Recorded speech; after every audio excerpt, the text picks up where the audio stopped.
ऐसी दुनिया जहाँ योमू नाम के क्रिएचर रहते हैं। ये योमू स्पिरिट वर्ल्ड से आते हैं और ह्यूमन डिस्गाइज में घूमते हैं। मतलब दिखते तो इंसान जैसे हैं लेकिन असली में कुछ और ही हैं। इनके अटैक से इंसानों को बचाने के लिए कुछ स्पेशल लोग होते हैं जिनको कहते हैं स्पिरिट वर्ल्ड वॉरियर। इनका काम है योमू को रोकना और लोगों को सेफ रखना। 3 साल पहले जब हिरोमी एक खाली वेयर हाउस में एक योमू से लड़ रहा होता है। ये योमू एक आदमी जैसा दिखता है और अभी अभी इसने एक लड़की को मार डाला है। अचानक हिरोमी एक मकड़ी के जाल में फंस जाता है और योमू उसको अटैक करने वाला होता है, लेकिन तभी इजुमी अचानक वहां आती है और हिरोमी को बचा लेती है। फिर ये योमू एक बड़ी मकड़ी में बदल जाता है, लेकिन इजुमी उसको आसानी से खत्म कर देती है। हिरोमी को थोड़ा बुरा लगता है कि वो खुद योमू को हरा नहीं पाया। स्पिरिट वर्ल्ड के लिए बहुत जरूरी है। फिर नासे परिवार के घर पे इजुमी हिरोमी को टास्क समझाती है और ये टास्क है आकिहितो कानबारा को हराना, जो कि एक इमोर्टल हाफ योमू है।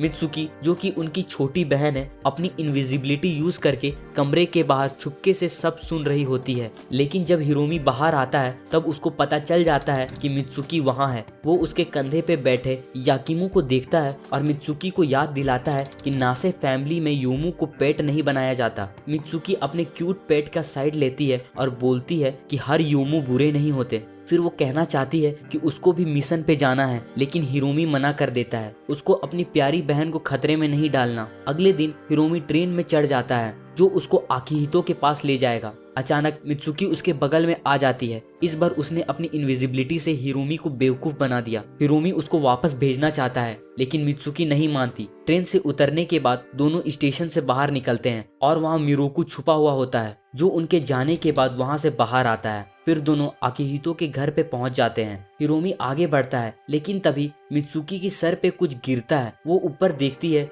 और एक औरत को स्पिरिट वॉरियर के कपड़ों में पेड़ों के बीच भागते हुए देखती है। फिर उसे नीचे एक कैप्सूल मिलता है जिसमें कर्स ब्लड भरा हुआ है। हिरोमी चुपके से आकितो के घर में घुस जाता है और उस पर अटैक कर देता है। आकितो हैरान हो जाता है और जल्दी से जंगल में भाग जाता है। हिरोमी और उसकी बहन मित्सुकी उसका पीछा करते हैं। जंगल में झाड़ियों में छुपते हुए आकितो को याकिमो ढूंढ लेता है। फिर हिरोमी और मित्सुकी उसके सामने आ जाते हैं। आकिहितो उनको समझाना चाहता है कि वो कोई मॉन्स्टर योमू नहीं है, लेकिन हिरोमी जिद्दी है और उसको योमू बोलकर इंसल्ट करता है। आकिहितो जो अपनी सारी जिंदगी ये सुनकर थक चुका था, बोलता है कि वो हाफ इंसान है। मित्सुकी सिचुएशन को ठंडा करने के लिए कहती है कि आकिहितो नासा क्लैन के प्रोटेक्शन में आ जाए ताकि दूसरे स्पिरिट वॉरियर से बचा रहे। सब लोग आकिहितो के घर वापस जाते हैं, लेकिन आकिहितो ये ऑफर ठुकरा देता है। हिरोमी जो थोड़ा जिद्दी और ओवर प्रोटेक्टिव है, अपना स्कार्फ से आकिहितो के गले को जकड़ लेता है और जबरदस्ती उसको ले जाने की कोशिश करता है। दोनों के बीच थोड़ी नोकझोंक होती है, लेकिन तभी मिरोकू अचानक अटैक कर देता है। सब लोग फिर से जंगल की तरफ भागते हैं। जंगल में हिरोमी एक प्रोटेक्टिव केज बनाता है ताकि मिरोकू के अटैक से बच सके, और आकिहितो अपने गले से स्कार्फ खोलने में लगा होता है। बैटल के बीच में आकिहितो हिरोमी को बचाने के लिए आगे बढ़ता है और खुद को बुरी तरह चोट लगा लेता है। तभी मिरोकू अपना अटैक रोक देता है क्योंकि इजुमी वहां पहुंच जाती है, और फिर इजुमी और मिरोकू के बीच एक बड़ा फाइट शुरू हो जाता है। बाद में पता चलता है कि ये सब इजुमी का प्लान था। उसने हिरोमी को आकितो को पकड़ने का टास्क दिया ताकि वो मिरोकू से लड़ सके। तभी आकिहितो का योमू साइड जाग जाता है और वो अटैक मोड में आ जाता है। हिरोमी उससे लड़ने की कोशिश करता है, लेकिन आकिहितो उसको बुरी तरह घायल कर देता है, जिससे उसकी पीठ पर निशान पड़ जाता है। और भी स्पिरिट वॉरियर वहां आते हैं और योमू को रोकने की कोशिश करते हैं, लेकिन उनको मुश्किल हो रही होती है। फिर मित्सुकी अपनी केज का यूज करके कर्स ब्लड वाला कैप्सूल आकिहितो तक पहुंचाती है।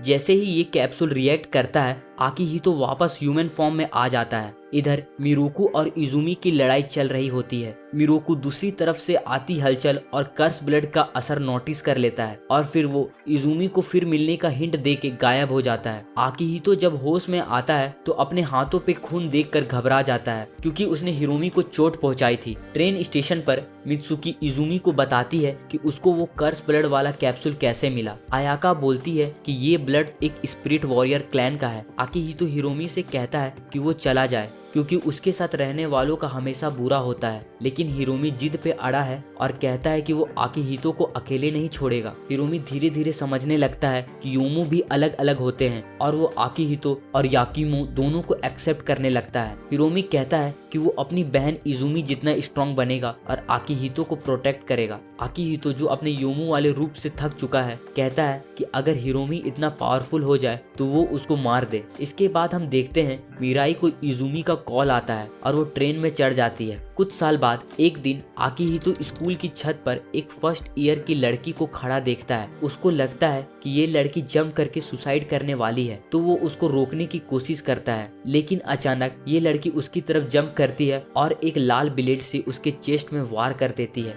ये लड़की कोई और नहीं बल्कि मिराई थी और उसको पता चलता है कि ये लड़का आकिहितो कोई ऑर्डिनरी इंसान नहीं है। उसके बाद आकिहितो लिटरेचर क्लब में जाता है जहां वो अपने क्लब प्रेसिडेंट मित्सुकी के साथ सिलेक्शन के लिए स्टोरीज डिस्कस कर रहा होता है। तभी वो दूसरे कमरे से आवाज सुनता है और देखता है कि मिराई वहां छुपी हुई है। उस पर नजर रखने की कोशिश कर रही थी लेकिन वो पकड़ी जाती है। आकिहितो को गुस्सा आ जाता है क्योंकि उसको याद आता है कि मिराई ने पहले भी उसको कई बार अटैक किया है। मिराई आकिहितो की एबिलिटी देखकर हैरान थी कि वो कैसे तुरंत अपने घाव ठीक कर लेता है, चाहे वो कितना भी गहरा क्यों ना हो। वो उसको बताता है कि वो हाफ योमू है, मतलब आधा इंसान और आधा योमू, ना कि कोई नॉर्मल इंसान जिसमें योमू पोजेस हो। मिराई जो कि एक स्पिरिट वर्ल्ड वॉरियर है, ऐसे पोजेस्ड